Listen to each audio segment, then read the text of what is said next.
Georgia has moved its primaries twice because of the coronavirus pandemic. Midnight is your last chance to register for the upcoming June 9th primaries. Arch's Seshadri reports.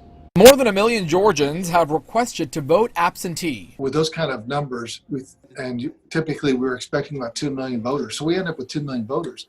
Over 50% will be voting absentee. And you think typically it's about 5%.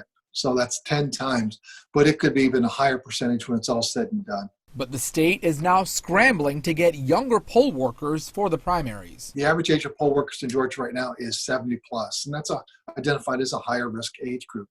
And so I know the counties are feverishly working on that, being very active and proactive to get people out.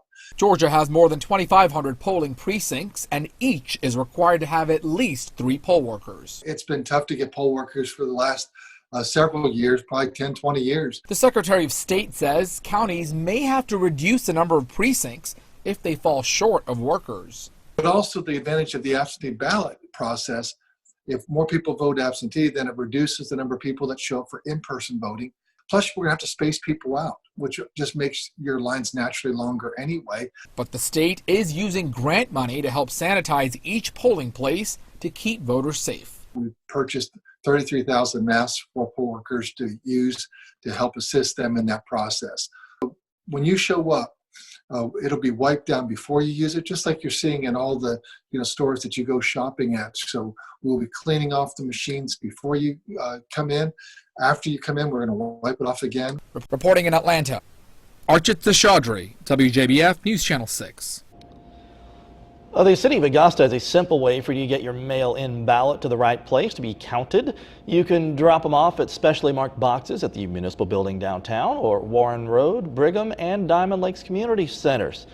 Meanwhile, in South Carolina, the primary is June 9th, and so that means you can cast your absentee ballots in person until 5 p.m. day before the election or by mail.